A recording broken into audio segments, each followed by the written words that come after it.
I have been the night caretaker at the Caldwell Concert Hall for 40 years, and I can tell you this. The building sounds different when the musicians are gone. It breathes.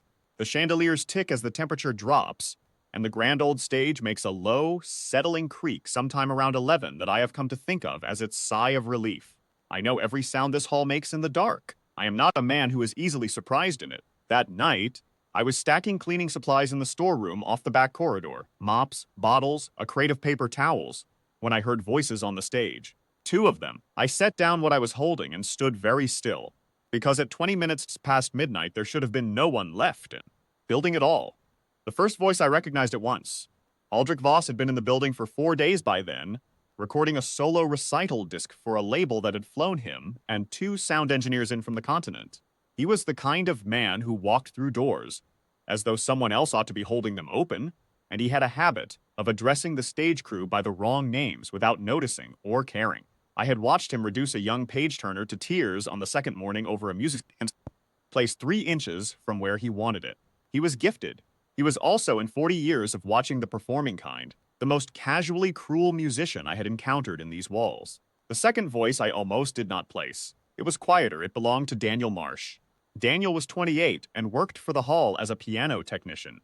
He tuned the instruments, regulated the action, voiced the hammers, kept the two Steinways in the condition that allowed men like Voss to do what they did and receive the credit for how the piano sounded.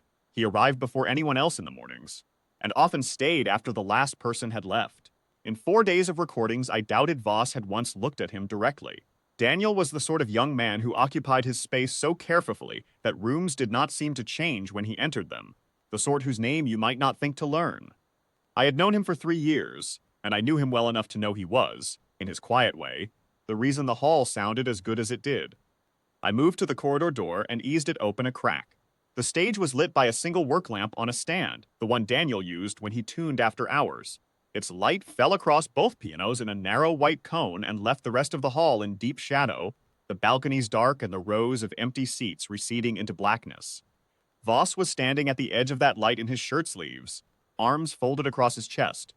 Daniel stood beside the nearer Steinway with a tuning hammer still in his right hand, not having put it down yet when whatever had been said was already said. I could hear you from the green room, Voss was saying. He had the even, considered tone of a man who is never in a hurry because he has never needed to be, playing about on the instrument like it belongs to you. He tilted his head. How long have you been doing that? A while, Daniel said, and you think you can play. Daniel did not answer that. Voss unfolded his arms. There was a particular quality to his smile that I had observed before. Not warmth, not even amusement exactly, but the look of a man who has decided to prove something in front of an audience and considers the result already settled. Then let's play, he said. I'll give you the list. The F minor etude, the 10th. You know it? Everyone in a concert hall knew it. It was the piece Voss opened every recital with, his calling card, the one the critics quoted in every review. It was also among the most technically demanding works in the standard concert repertoire, the kind of piece that separates the players who have spent their lives at it from everyone else. You first, Daniel said. Voss pulled out the bench of the second Steinway, the recording piano, the one he had shaped to his preferences over 4 days, and he sat down and played. I will not diminish it. The man was brilliant. The etude erupted from his hands with the kind of muscular accuracy that silences concert, halls for a reason. The octave runs cascading, clean and unbroken, the inner voices precise, each hand doing a different thing with the easy conviction of a man reading a sentence he knows by heart. He played it without grandstanding, which was, I had come to understand, his own form of arrogance, the confidence that needed no flourish because the notes were enough. He played all the way through, and when he finished, he lifted both hands and let the last chord ring into the empty dark. Then he looked across the stage at Daniel. Your turn. Daniel set the tuning hammer on top of the piano. He pulled out the bench, adjusted it in the precise way I had watched him do 100 times, and sat down. For a moment he was entirely still. I could see the side of his face in the lamplight. He was not nervous, or if he was, he carried it so far down that nothing of it showed. He looked at the keys the way a man looks at something he has been thinking about for a long time. Then he began. He began with the opening bars of the etude, and for 8 or 10 bars it ran close enough to Voss's version that I heard a small, impatient movement from across the stage, the sound of a man on a bench, settling back in the knowledge that he had been right. But somewhere in the 11th bar, something changed. Not a wrong note, Not an error in the sense of missing anything, a choice. A leaning into the phrase that Voss had not made, a drawing back of the right hand in the line that opened a space in the music I had not known was there. The octaves fell differently. They fell as though they had weight behind them rather than only speed, and the weight was the kind that comes from something felt rather than calculated. I put my hand on the doorframe and held it. What happened over the following minutes I will try to describe honestly, though I'm a caretaker with no formal musical training. The etude, in Daniel's hands, became something I could feel at the back of my throat. The technical demand, and it was there, every passage of it, executed as cleanly as Voss had managed, seemed beside the point, the way the frame of a painting is beside the point when the painting itself is doing something to you. What was inside the frame was a kind of sorrow and a kind of insistence together, the left hand holding the ground with patience, while the right hand said something urgent and private over the top of it. The empty hall felt as though it were listening. Voss's hands, I could see, were in his lap. Daniel brought the etude to its end, and there was a silence, and then, without lifting his hands, he began to play something else. Something I had never heard.